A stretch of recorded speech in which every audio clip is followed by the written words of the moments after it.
The first time Ethan called me asset-rich and time-poor, I laughed, until I realized he wasn't joking. It was Labor Day weekend in Charleston, the air thick with salt and heat, when my 27-year-old grandson leaned across my kitchen island and said, "Grandpa, you're sitting on $3 million of dead equity." He smiled like he'd just solved a math problem, not insulted me. I'd spent 40 years building ships at the Naval Yard. This house, the porch, the oak floors, my wife's rose garden out back, was my retirement and my peace. He saw it as an opportunity. He showed up that Sunday with blueberry pie his mother baked and a manila envelope he called simplified paperwork. Inside was a half-filled title update form that would have moved my property into a family trust, his trust. Before we continue, please subscribe to the channel and tell us where you're listening from. When I asked why my name was typed but not signed, he said, "I figured we'd save time tomorrow at the notary." That sentence landed like a hammer. Tomorrow? I hadn't agreed to anything. That night, after dishes were washed and the cicadas started their chorus, I heard the back door latch click. Ethan had borrowed the spare key last month for emergencies. I hadn't thought twice, until then. 2 days later, my phone pinged 3 times before dawn. Transfer of $4,900 pending. Verify? I blinked at the screen. 3 attempts, all flagged for signature mismatch. My chest tightened. By afternoon, a white business card lay under my front door. Palmetto Tide Realty. I hadn't called any realtor. When I asked Ethan, he laughed. "You don't use half these rooms, Grandpa. Let me help you simplify before taxes eat your savings." Simplify. That word again. I opened my desk drawer, the one where I keep my will and a copy of the 2021 trust summary. The summary had been moved. The corner folded, the date circled in blue ink. My wife's handwriting was nowhere near it. That night, I couldn't sleep. I sat in the living room with the lamp on and my Apple Watch recording app open. When Ethan came by the next morning, still bold, I kept the watch face turned toward him. He leaned on the counter and said, "You'll thank me when the cash hits." Those words, "when the cash hits," froze everything inside me. I pressed the record button. After he left, I replayed the clip, his voice crisp through the tiny speaker. My stomach sank, but my resolve hardened. This wasn't confusion. It was strategy. I made a note in my ledger. Sept 4. Ethan approached about title transfer. 3 attempted wire transfers blocked. Suspicious realtor card? Recording saved. Then I sat back, staring at my wife's recipe card for blueberry pie. The same one sitting under Ethan's envelope. The smell of sugar still hung in the air, but now it felt like evidence. I told myself, you built ships that survived hurricanes. You can survive this. And with that, the fight for my $3 million estate, my life's work, quietly began. The following week tasted like metal. I'd wake up before dawn, make coffee that went cold before the first sip, and just sit there listening to the fridge hum. Ethan stopped by almost every other day, pretending everything was normal. He'd bring me little updates, a printout here, a signature line there, talking in that new voice of his, smooth, quick, confident. The kind of tone that sells things before you realize you've bought them. But it was the message on my iPad that broke something in me. I'd left it charging on the dining table, the same place my wife and I used to eat breakfast together. When I picked it up, there was a half-written draft sitting open. Subject: quick close, elderly seller, flexible. And in the body of the email, Ethan had written, "He's ready to move. Needs cash flow for medical expenses. I'll bring the forms Monday." I remember just staring at it until the words blurred. Medical expenses. I hadn't been to the hospital in months. He was already painting me as senile, fragile, ready to sell my home for pennies. That afternoon, the phone rang. A polite woman from Seaside Notary said, "Mr. Hale, are you still planning to come in and finalize the quitclaim deed?" I nearly dropped the receiver. "What quitclaim deed?" I asked. She hesitated, rustled papers. "Your grandson brought it in Friday, but we couldn't complete it. We needed your ID. He said you'd stop by Monday." I hung up before my voice cracked. For the first time in my life, I felt small in my own house. The air was heavy, like someone had stolen oxygen. I walked through each room, the den, the hallway, my wife's rose painting above the piano. And everything looked staged, like a set he was preparing to sell. I drove to the bank on Meeting Street the next morning. Luis Ortega, the manager, has known me for years. When he saw my face, he didn't ask questions, just waved me into his office. I explained, in pieces, about the failed transfers, the notary call, the email. He pulled up my profile, typed fast, then printed a few pages. 3 attempted wires to an account named EA Solutions, he said. All canceled for mismatched signatures. We can freeze your accounts until you're comfortable. He slid a blue folder toward me, the kind banks use for disputes, and a black pen. I stared at my name on the line. For 40 years, I'd signed ship schematics, payrolls, contracts, but this signature felt heavier than any of them. When the pen hit the paper, I heard it scratch, and I swear it sounded like a door locking shut. Back home, I sat in the hallway and cried. Quiet, the way old men cry. More breath than sound. I wasn't crying over money. I was crying because I'd raised Ethan. I'd bought him his first toolbox. I'd driven him to his first job interview. And now, he was planning to sell my life out from under me, like an asset with no heartbeat. I looked at my wife's framed photo on the side table. Her eyes were kind, like always.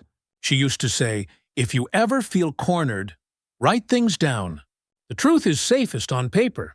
So I did. I wrote everything. The dates, the calls, the amounts, the look in Ethan's eyes when he said, "Simplify." When he came by that evening, his tone had changed. Less charm, more command. "Grandpa, why'd you freeze the accounts?" he asked, trying to sound calm. I answered simply, "Because I like to know where my money sleeps." He smirked. "You're making this harder than it needs to be." Then he tossed his car keys on the counter and said, "You can't take it with you, you know." The words stung, not because they were cruel, but because they were practiced. He'd said them before, probably to someone else he thought was weak. When he left, I noticed the faint smell of his cologne lingering in the hallway. It was sharp, synthetic, nothing like the clean soap my wife used to buy him when he was little.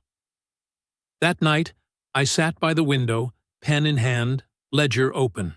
I wrote, Sept 9, filed bank freeze. Discovered notary call. Ethan confronted. Key unreturned. Behavior aggressive. Then, underneath, in smaller handwriting, end of confusion. Beginning of plan, because something in me had shifted. The collapse had finished its work. I wasn't broken anymore. I was awake. When the fear finally burned off, it left behind something cleaner. Procedure. I woke on September 29th with a list in my pocket and a steady hand. The Charleston sky was a pale blue ribbon, thin and kind. I ironed a shirt I hadn't worn since my wife's memorial and drove to Broad Street with the windows cracked, letting the warm air carry the smell of river and brick. Marjorie Blake keeps an office above a stationery shop that still sells real fountain pens. Her waiting room smelled like lemon oil and casebooks. She didn't waste time on sympathy. She listened. She let silence do what it does, organize the mess. Then she slid a legal pad between us and said, "Dates, amounts, documents, speak like a ledger." I gave her the week. Labor Day, the manila envelope, 3 $4,900 wire attempts to an account labeled EA Solutions, the Seaside Notary call about a quitclaim I never signed, the white palmetto-tied realty card under my door, and my Apple Watch memo catching Ethan's phrase, You'll thank me when the cash hits." She nodded once, like a judge who already sees the ending, and said, "We don't chase people. We build gravity." She photocopied my 2019 will and 2021 trust summary, clipped them behind a blue cover sheet, and wrote with her neat pen, "Exhibits. Draft. A. Bank freeze letter. B. Locksmith invoice. Sept 14. Sonnen for bien for 13. Funundern Thanes. Tran Thethin. C. Notary journal. D. CCTV. Still, you realtor email. F. Audio memo." Then she looked at me over her glasses. "We'll need a private investigator for the digital crumbs and public records. You keep originals. I keep certified copies. Bank keeps audit logs. Everyone knows their drawer," I agreed. It felt like building a ship hull. Frame first, then plating, then rivets. On October 2nd, I met Dana Wells, the PI, in a coffee shop off Meeting Street. She wore a gray blazer and a tired ponytail that said she'd been in parking lots more than offices. She opened her laptop and spoke in receipts, not jargon. "We start with public record, LLCs, credit pulls, property listings. Then social footprints, photos, captions, tags. We want context, patterns, not gossip." In 2 days, she had a plain report, stapled at the top. No drama, just lines. 2 hard credit pulls in August, a failed condo flip in West Ashley, roughly $31,000 revolving debt across 3 cards. A shell LLC filed October 28th, named Low Country Legacy Holdings, LLC, registered to a prepaid mailbox on Calhoun Street. His Instagram showed rooftop cocktails, borrowed watches, and a caption that felt like a confession. "Close before Christmas." "Desperation leaves footprints," Dana said, closing the folder. "Your grandson is sprinting. We'll walk." Back home, I made the house smaller on purpose. I consolidated important things into a fireproof box. Deed copy, will, trust summary, the bank's freeze confirmation, locksmith invoice from September 14th, and the recipe card my wife wrote in 1994 in blue ink. I installed a smart deadbolt on October 2nd with an app that time-stamped every entry. The first logged event was mine at 2:47 p.m., and seeing my name in the list calmed something inside me. I photographed serial numbers on the piano and the portrait above it, even the dent in the laundry room tile. Evidence isn't anger, it's insurance. On October 5th, Luis at the bank added a trusted contact note to my accounts. Any transaction above $5,000 would ping both me and the bank's legal desk. He printed an audit trail for the 3 failed $4,900 transfers and stapled his business card to it. "We're vigilant now," he said. I slid the audit behind the freeze letter and wrote in my ledger, "Bank protocols active. Luis, primary contact. Marjorie worked the legal levers." On October 12th, she drafted and served a subpoena for Seaside Notary's journal pages around my name. "No drama," she repeated. "Just paper." On October 15th, the photocopy arrived. An entry with my name half-scribbled, no ID verified, a line drawn through the space where a signature should have been. The notary's note at the bottom read, "Client left before verification." We added it to the stack. We left polite doors open. I sent Ethan a short text. "Reviewing options before Thanksgiving." He replied with a thumbs up and a champagne emoji. The next morning, he left a message for a realtor. Dana pulled the voicemail. "He's ready to move. I'll bring the papers." The realtor's email back, "Owner must be present," was printed on white copier paper that felt heavier than anything Ethan had waved at me. On October 20th, Marjorie filed our emergency petition for temporary injunction to preserve the estate and prohibit interference. She attached the exhibits and requested a hearing date far enough out for discovery. The clerk wrote in black ink, December 19th, 9 a.m. I circled it on my calendar with a red pen and drew a small box around it, the way I used to mark inspection days. Dana smiled. "He'll get louder before then," she said. "Let him. Volume is just evidence with a microphone." That week, Pastor Eli stopped by with a grocery bag and sat at my table without looking at the paperwork. He asked about the roses out back and whether I'd been sleeping.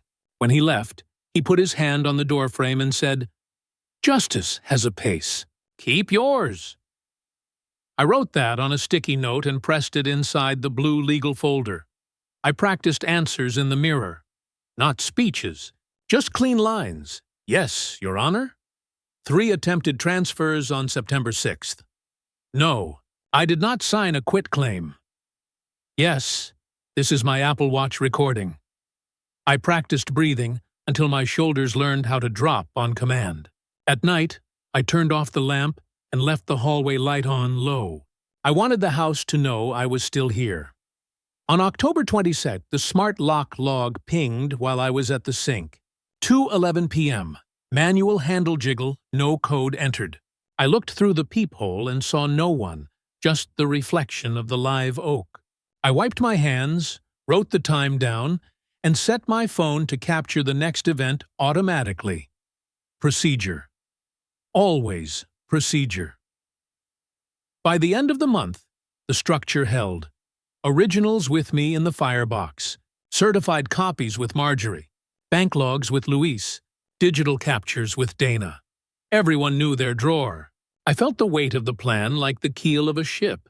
Deep, unseen, stabilizing everything above it. On Halloween, a little boy in a pirate hat took 2 pieces of candy and said, "Thank you, sir." And I thought about the difference between taking and stealing. I closed the door, locked it, watched the app register my own entry, 8:02 p.m., front door, owner, and exhaled.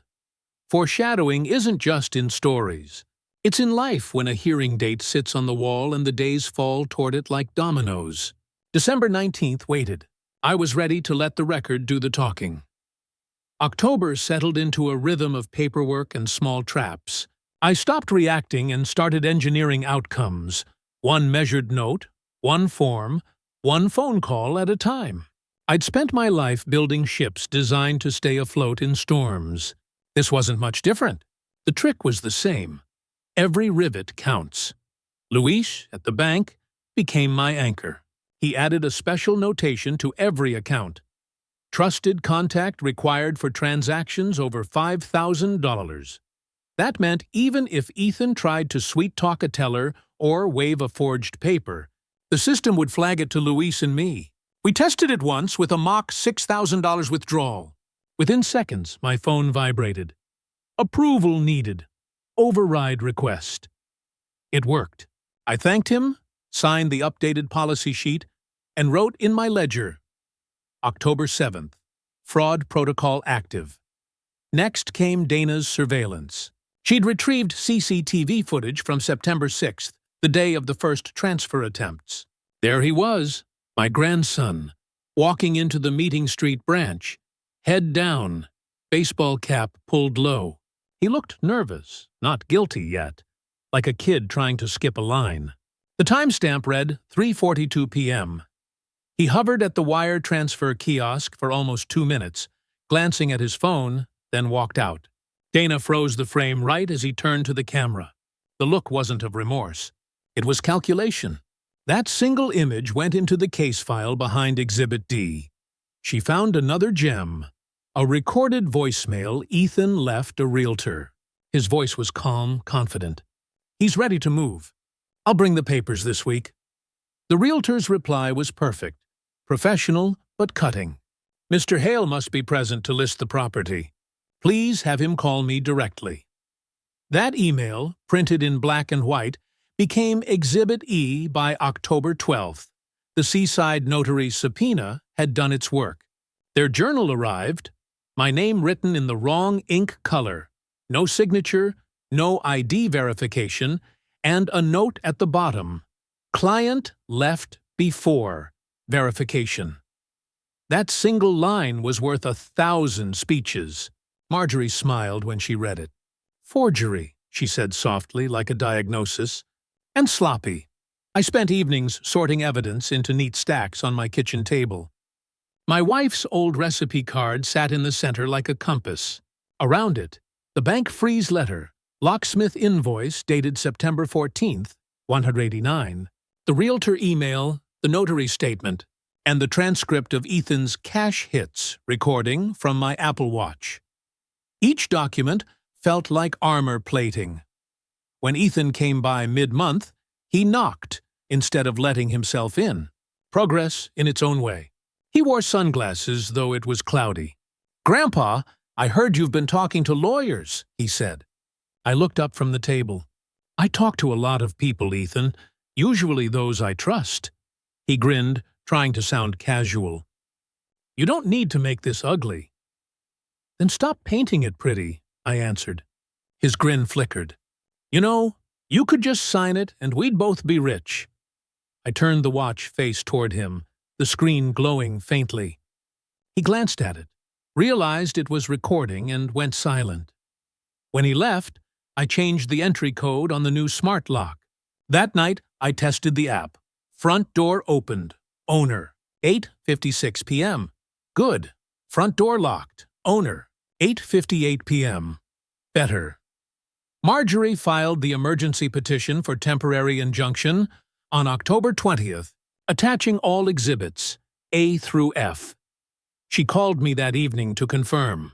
"Clerk assigned us a December 19th hearing," she said. "I'll be ready," I told her. "Don't practice speeches," she replied. "Just tell the truth like you'd tell a neighbor. Let the paper do the talking." Pastor Eli stopped by that Sunday. He listened quietly as I explained the plan, how each document built toward a wall Ethan couldn't climb. The pastor smiled gently. "You're not getting revenge, John. You're setting a boundary." "Boundaries can look like walls," I said. "They're fences," he corrected. "And sometimes they keep wolves out." Dana warned me that Ethan would test those fences. She was right. On October 24th, he texted me, "We should sit down before lawyers make this worse. Family first." I didn't answer. The next day, he posted a photo on social media. Him on a rooftop, drink in hand, captioned, "Deals don't wait."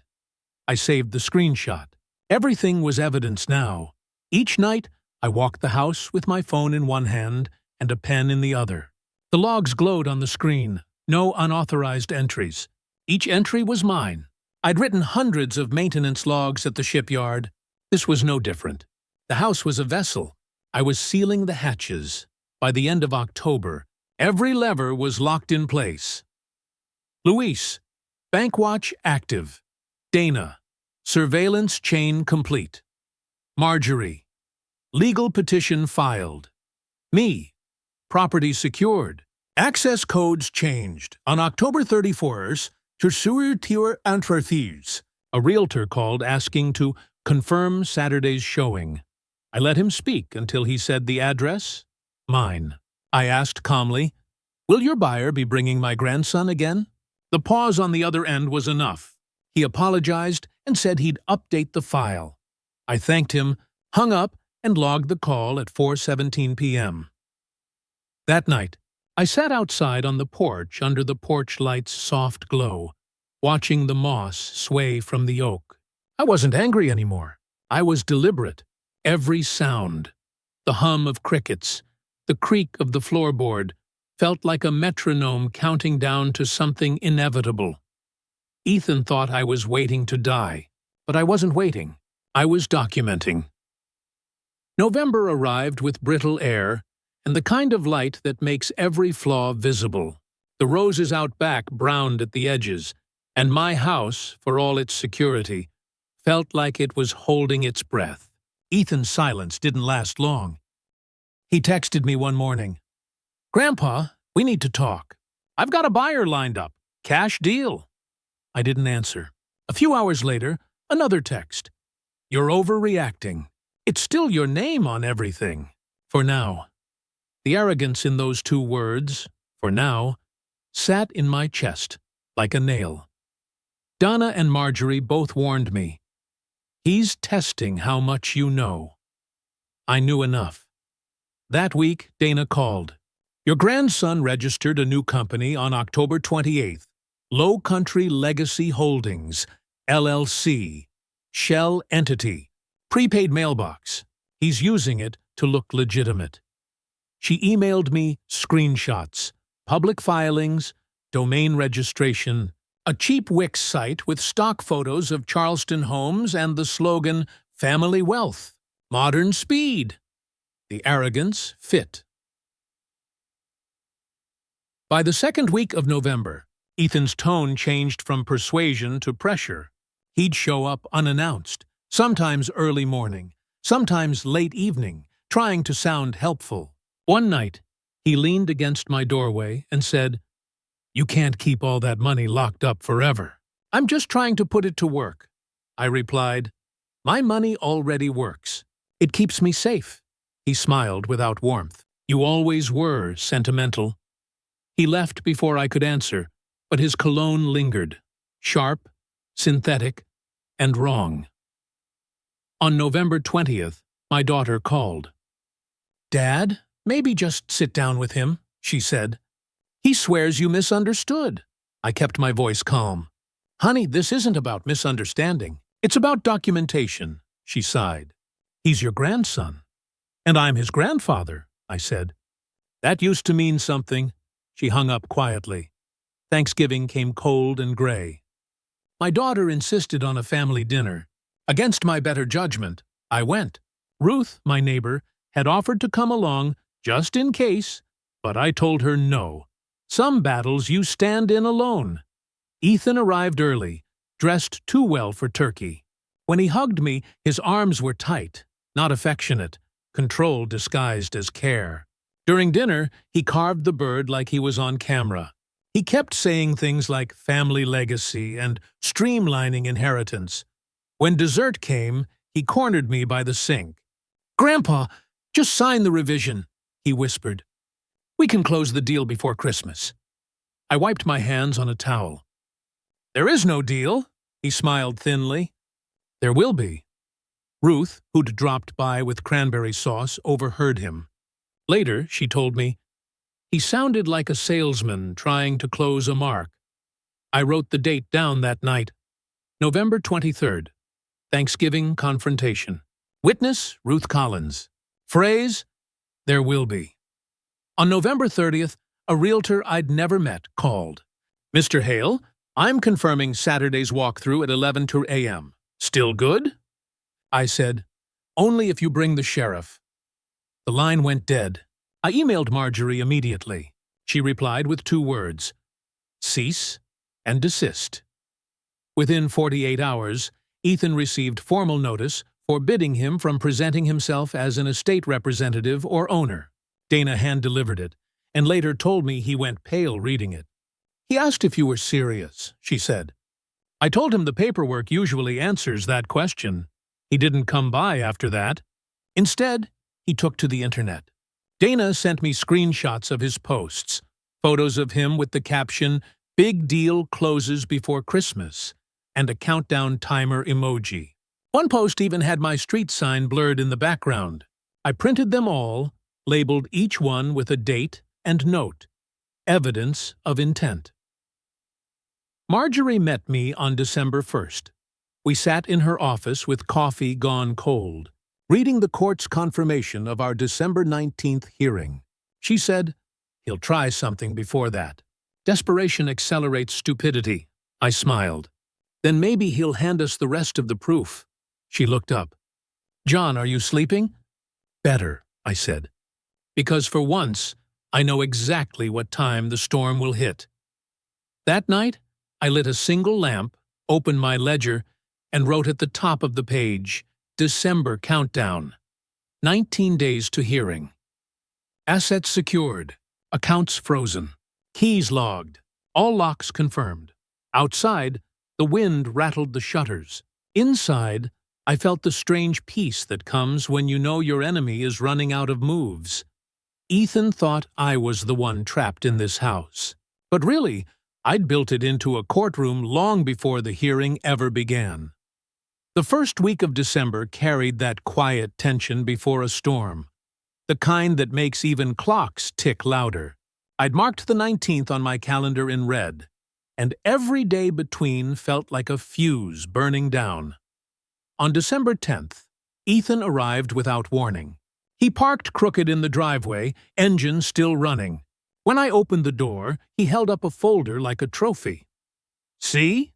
You signed this back in September," he said, smiling too wide. Inside was a single document. Power of attorney, bearing my name. But the middle initial was wrong. The notary stamp looked real at first glance, though the date read Sept 5, 2024, and the stamp number was blurred.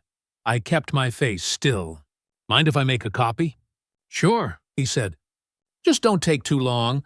My buyer's waiting on confirmation." Buyer. He said it like the word meant destiny. I took the paper to my study, closed the door, and placed it under the lamp. The font spacing was uneven, and the notary's seal looked pixelated. My wife used to say, "The truth doesn't stutter." This document did. I photographed it, texted it to Marjorie, and typed only one line. "He's escalating." 10 minutes later, her reply buzzed in. "That stamp expired last year. It's fraud. Lock your doors, and don't confront him again." She sent another message a moment later. "We'll use this." I walked back to the kitchen. Ethan was scrolling his phone, humming. "All good?" he asked. "Everything's in order," I said, sliding the forged paper back into his folder. "You always were efficient," he grinned.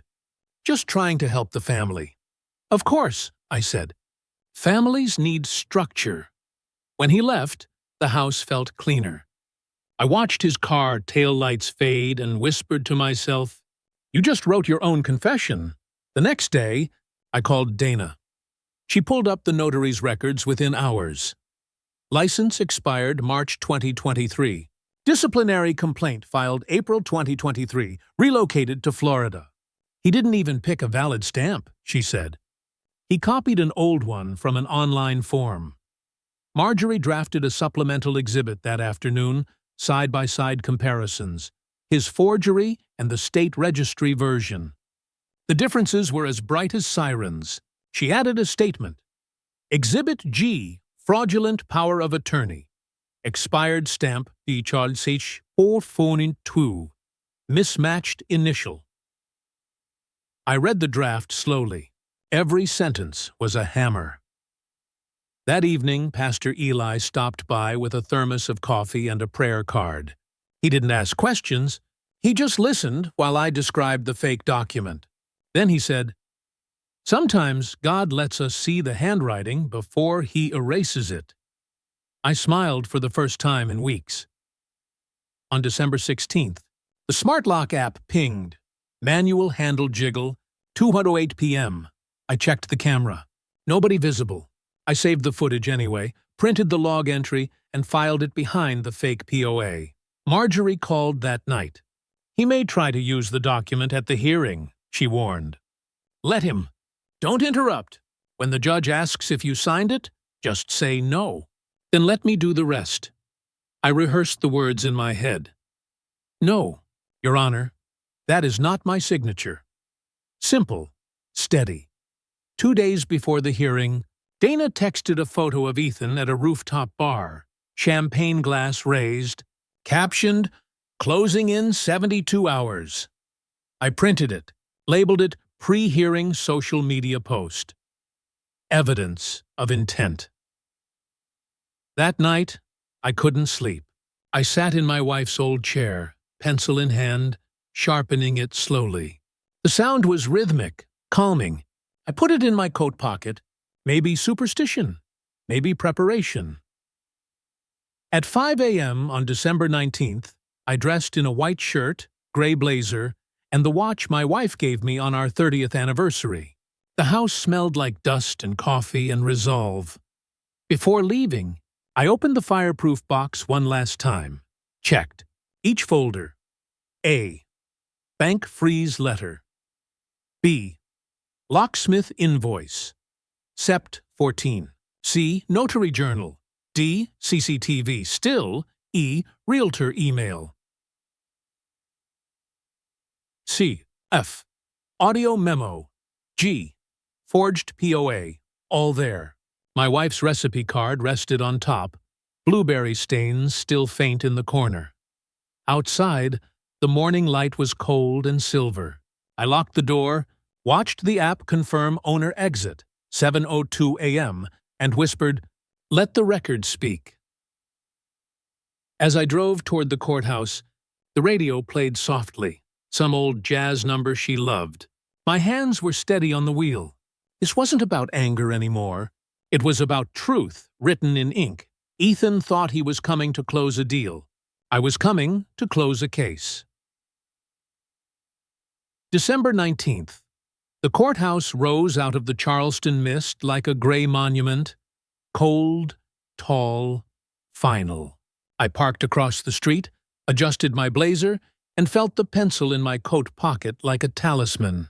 My wife used to say, "Always walk into the storm dry-eyed." I wasn't nervous, just measured. Inside, the air smelled of coffee, paper, and a faint metallic echo of old typewriters. I found Marjorie sitting on a wooden bench outside courtroom 3B, a stack of blue folders balanced on her knees. She looked up, gave me one of those tight smiles that only lawyers who already know they'll win ever give. "Morning, Mr. Hale," she said softly. I nodded. "Morning. He's here?" She tilted her chin toward the hallway. "Arrived 20 minutes early." That's never a good sign. Ethan stood near the water fountain, hair slicked back, new suit too tight around the shoulders. He was talking fast to a young woman who looked like a paralegal, waving the folder with the forged power of attorney like a flag. His confidence was almost rehearsed, and I could tell he thought today would be an encore, not an ending. When the bailiff called our case, Hale vs. Hale, temporary injunction hearing, the sound bounced off the marble like a gavel before the gavel. We stood, and my heart slowed into a mechanical rhythm. Judge Valerie Kim presided. Sharp eyes, silver hair tied back, not the kind you could charm with sentiment. She gestured toward Marjorie. "Counsel, you may proceed." Marjorie's voice cut through the silence like a violin, steady, exact, each note chosen. "Your Honor, my client, Mr. John Hale, seeks to preserve his estate of approximately $3 million from unauthorized interference. We will demonstrate a pattern of attempted fraud, forged documentation, and misrepresentation by the respondent, his grandson, Mr. Ethan Hale." Ethan tried to interject. "That's not—" The judge raised a hand. "You'll have your turn," Marjorie continued, sliding documents one by one to the clerk. Exhibit A. Bank freeze confirmation, September 9th, signed by Mr. Luis Ortega, branch manager. Exhibit B. Locksmith invoice, September 14th, proof of unauthorized key use. Exhibit C. Notary journal from Seaside Notary. Entry incomplete. ID unverified. Crossed out signature. Exhibit D. CCTV still. Timestamp, September 6th, 3:42 p.m., showing Mr. Ethan Hale attempting a transfer under Mr. John Hale's account. Exhibit E. Realtor email declining listing due to absence of owner. Exhibit F. Audio recording captured via Apple Watch. Respondent's voice stating, "You'll thank me when the cash hits." The judge looked at me. "Do you confirm that recording is authentic?" "Yes, Your Honor," I said. "That's my voice in the background." The court clerk played the clip. Ethan's tone filled the room, young, smug, confident. The sound of my own kitchen echoed faintly beneath it. The line, "You'll thank me when the cash hits," hung in the air longer than it lasted. Marjorie let the silence breathe before continuing. Finally, Exhibit G, a power of attorney produced by the respondent, bearing an expired notary stamp and the wrong middle initial. The notary's commission expired March 2023. Our certified copy from the Secretary of State's office confirms the discrepancy. she handed 2 pages to the bailiff, who carried them to the bench. The judge leaned forward, glasses low on her nose, comparing both. "Mr. Ethan Hale," she said after a moment, "do you have an explanation for this?" Ethan straightened his tie. "Your Honor, that's a clerical error. My grandfather signed it. He just doesn't remember." "He's old." Marjorie didn't flinch. "Your Honor, we have a bank officer's affidavit, a PI's report, and a notary's license record. Every piece says otherwise. My client may be old, but memory isn't his issue. Fraud is his grandson's." The judge looked from one of us to the other. "Mr. Hale," she said to me, "did you sign this document?" I stood, hands clasped behind my back. "No, Your Honor. That is not my signature." Her expression didn't change. "How do you know?" "Because I still remember the sound of every pen I've used for 40 years, I said quietly. "And that one's never touched my hand." A low murmur rippled through the courtroom. Ethan's jaw tightened. He tried to speak again, but Marjorie was ready. "Your Honor, may I add one more exhibit?" She held up a printed screenshot. Ethan's social media post from December 17th. "Closing in 72 hours. This was posted 2 days ago, she said. Caption implies imminent sale, which would have violated existing freezes. Judge Kim read it, then set the paper down carefully. She took a breath, the kind that ends things. "I've heard enough." The courtroom went completely still. Even the air vents seemed to hush. Based on the evidence provided, this court finds sufficient cause to grant the petitioner's request for an immediate temporary injunction. Mr. Ethan Hale is hereby prohibited from representing ownership, transferring or encumbering any of Mr. John Hale's assets, effective immediately. Keys are to be surrendered today. Furthermore, due to the forged power of attorney, this matter will be referred to the solicitor's office for potential criminal review under elder exploitation statutes.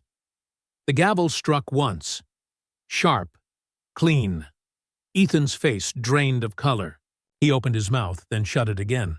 The judge was already moving to the next case. I gathered my papers slowly. Marjorie whispered, "You did perfectly." Ethan turned to me in the aisle, whispering hoarsely, "You didn't have to do this." I met his eyes. "You're right. You made me." He stepped closer, but the bailiff was already between us. "Keys," the bailiff said simply. Ethan hesitated, then reached into his pocket and dropped them into the man's hand. The sound of metal hitting metal was final. As we walked out, the winter sun hit my face, and I exhaled for the first time in weeks. The courthouse clock struck noon, 12 precise chimes that echoed through the square. I looked up at the building's tall windows, each reflecting a different angle of the same light. For months, I'd been shrinking, second-guessing, doubting.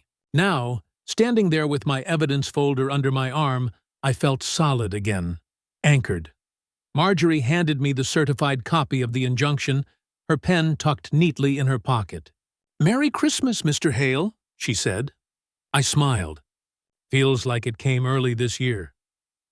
By December 21st, the courthouse echo had faded, but the ruling still reverberated through every corner of my life. The injunction wasn't just paper, it was a shield, the kind that hums quietly when you touch it. Marjorie called first thing that morning. "Certified copies are ready. The court clerks already sent them to the bank, Realtor Board, and the Notary Association." "Fast work," I said. She chuckled. "Revenge moves slow. Justice moves in the mail." Luis at the bank confirmed the next step before lunch. "Mr. Hale, we've updated your profile. Any transaction above $5,000 will alert you and my legal team simultaneously." I could hear the faint tap of a keyboard through the phone. "And Ethan?" I asked. "His name's flagged. If he breathes near your account, I'll know." I thanked him, hung up, and exhaled. For the first time in months, I didn't feel like prey. That afternoon, I found the spare key Ruth mentioned, wedged under the back fence, the metal scratched and bent. I picked it up with a tissue and dropped it in an envelope labeled Evidence, Recovered Deck 21. The Smart Lock app showed my last legitimate entry as mine at 2:06 p.m. I screenshotted it anyway. Habit more than fear. Ruth came by with a casserole. The way small-town neighbors turn kindness into ritual. She told me she'd seen Ethan's car leave my driveway 2 nights before the hearing. He just sat there for a while, she said. Didn't get out. Engine running. Then he drove off. Probably saying goodbye to his confidence, I murmured. Dana emailed the following day. Subject line, case closed mostly. Her message was short. Ethan's LLC website taken down. Realtor notes him as non-owner representative. Credit reports show no new property listings. He's gone quiet. I'll keep monitoring until the holidays. At the bottom, she wrote, Final invoice, $2,350 even. You were a calm client. Rare these days. I printed the email, attached the receipt, and slid it into my ledger. I'd always believed in paying debts promptly. On December 24th, Marjorie met me one last time before Christmas. She carried 2 envelopes, one with my updated trust plan and one with the injunction order, embossed seal and all. Keep these somewhere safe, she said. I already have a box, I told her. Then you already have closure, she replied. That night, I sat alone by the fireplace with a glass of ginger ale and the file box beside me. I opened it and touched each folder like beads on a rosary. Bank freeze. B. Locksmith invoice. C. Notary journal. D. CCTV still. E. Realtor email. F. Audio memo. G. Forged POA. I added 1 new page at the back. H. Court injunction. Deck 19, signed by Judge Valerie Kim. I wrote below it in neat handwriting, Final exhibit. Outcome achieved.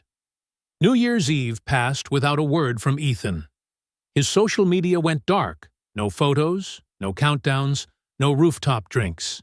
Dana said the LLC was officially inactive. The silence wasn't revenge. It was relief. The next morning, I stepped outside and looked at the frost on my porch rail. The air was still, the city quiet. I unlocked the door using the keypad, watched the app flash owner, entry confirmed, and smiled. The sound of that digital click felt better than any gavel. The world hadn't changed. But I had. For months, I'd been reacting to Ethan's chaos.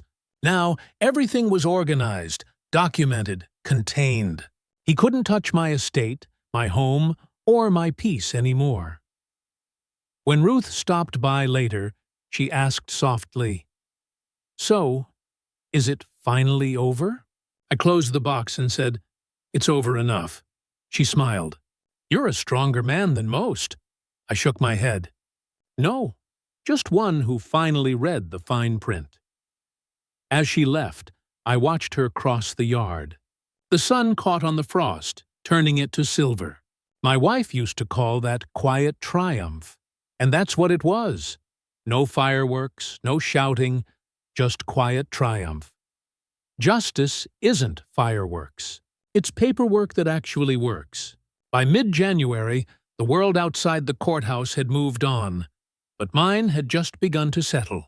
Marjorie called me on a quiet Monday morning and said, Judge Kim signed the final orders. We've got your amendments ready.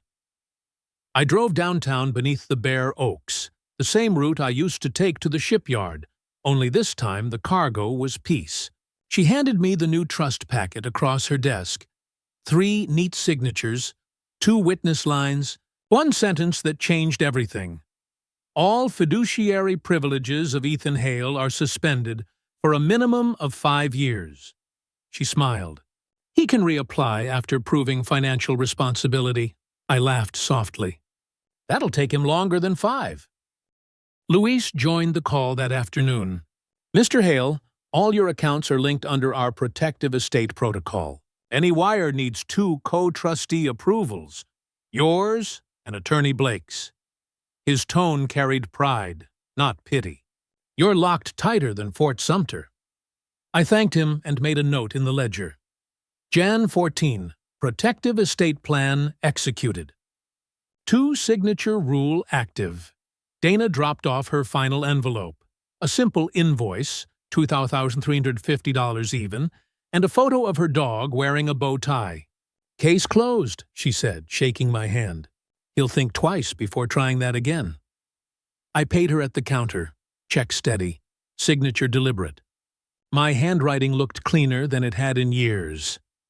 A week later, my daughter called asking if I'd speak with Ethan's mother. She wants to meet at the church garden, she said. I agreed. We met under the live oak where my wife once tied a ribbon every Easter. Ethan's mother looked older, smaller somehow. He thought money was love, she said. I nodded. Then let him learn what love looks like without money. She cried quietly, and I didn't stop her. Some grief belongs to both sides of the ledger. That Sunday, Pastor Eli announced the new scholarship fund. $25,000 in my wife's name, for students entering community trades.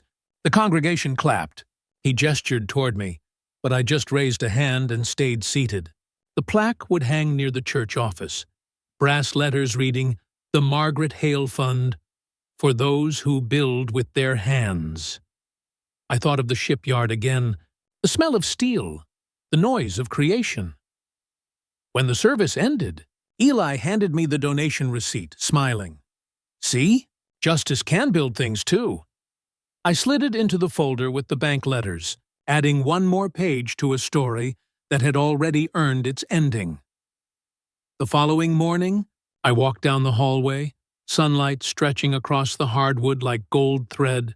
The house didn't feel haunted anymore. It felt owned. I made tea, sat by the window, and wrote one last entry in my ledger. All accounts balanced. Case concluded. Lesson retained. Justice hadn't roared. It had whispered. And that whisper was enough.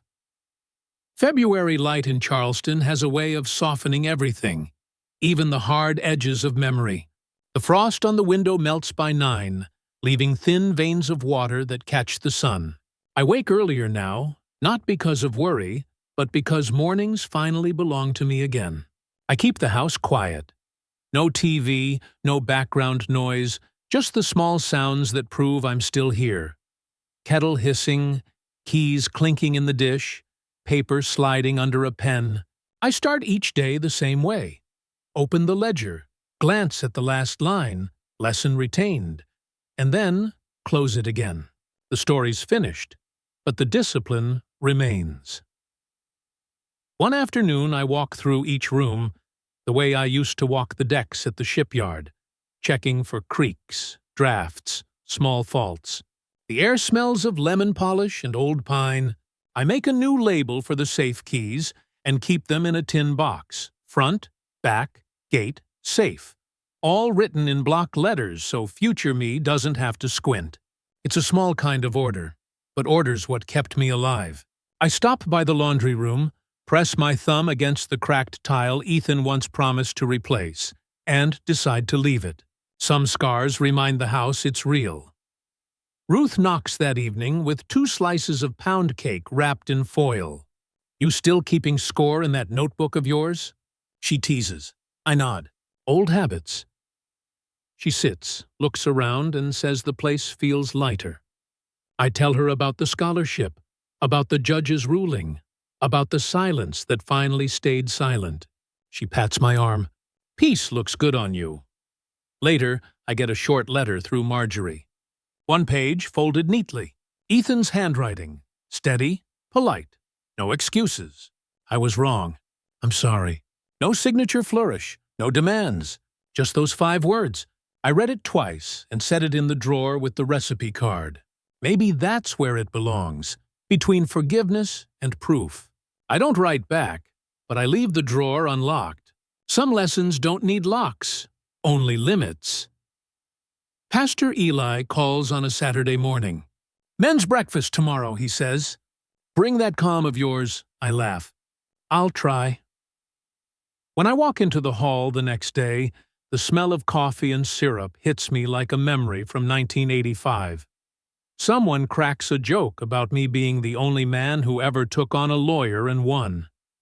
I don't correct them. It wasn't about winning. It was about remembering who I am. By the end of February, the smart lock notifications have slowed to almost nothing. Just my own comings and goings. The ping used to make my pulse spike. Now it feels like a doorbell from a house that finally trusts me again. I still carry that pencil in my coat pocket, a ritual more than a precaution. Every time my fingers find it, I think of the courtroom, the gavel, the sound of keys dropping into the bailiff's hand. That sound marked the end of fear. I walk the garden some evenings, trimming dead branches, turning the soil around my wife's roses. The new growth is slow, but steady. I tell her out loud, "The house is safe, Margaret." I imagine she answers with that half-smile of hers, the one that used to mean, "I told you so." There are moments when the quiet feels too large, like the house is testing whether I still deserve it. I answer by keeping it clean, by paying bills on time, by sending thank you notes in cursive. Stability is its own prayer. When I finally sit down at the end of each day, tea steaming beside me, I let the lights stay low and the ledger stay closed. I don't need to write anymore. The numbers add up, the locks hold, and the story, my story, has found its balance. March came soft, like an apology after a long argument. The air was damp and kind, the azaleas starting to bloom along the fence. I sat at the kitchen table one morning, the same one where Ethan once slid that manila envelope toward me, and opened the mail without thinking much of it.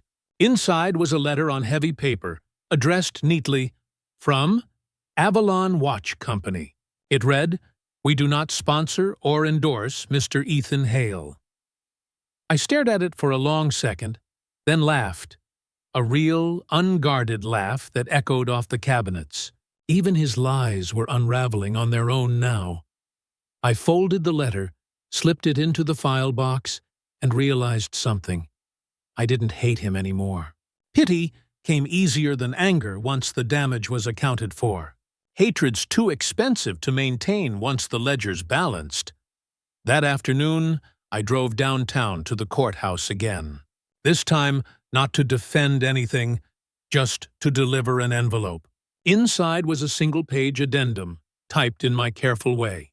It said that if Ethan completed a financial stewardship course, apologized in person to Ruth for the fence incident, and volunteered 100 hours at the church food pantry, he could receive a modest bequest from my estate in 5 years. No guarantees, no loopholes, just a simple exchange. Effort for grace. I handed the envelope to the clerk and asked for a stamped copy. The sound of the seal pressing down was satisfying. A quiet, final punctuation mark. Outside, the wind smelled of salt and spring. I walked across the square, watching lawyers hurry in and out of buildings, everyone carrying their own version of proof. I had mine, but it wasn't in the folder anymore. It was in the calm I carried. My wife used to say, "Legacies aren't passed down, they're practiced daily." She was right. I stopped at a cafe near Broad Street, ordered coffee, and pulled the pencil from my pocket. I rolled it between my fingers, the same one I'd carried into that courtroom, sharpened the morning before the hearing. I smiled at the habit that saved me. Preparation, not paranoia. The barista asked if I wanted sugar, and I almost said yes, then shook my head. Things didn't need sweetening anymore. When I got home, the house felt alive in that quiet way old homes do after a storm has passed. I opened the curtains wide, letting light flood the hallway. Dust motes danced like tiny witnesses. I paused in the doorway, listening to the silence. The good kind this time. No waiting for footsteps, no fear of papers disappearing. Just peace. I placed the stamped court copy on the desk beside the photo of my wife. "It's done, Margaret," I said softly. The roses outside were still bare, but buds were visible now, green tips promising color soon. Before bed, I made one last note in the ledger, maybe out of habit more than necessity. March 5th, filed addendum. Lesson, mercy can have conditions. Then, at the bottom of the page, I wrote what I hadn't been able to say for months. You didn't lose me. You gave me away. I closed the book, set the pencil beside it, and turned off the light. The house stayed still, steady, mine. Not a fortress anymore, just home.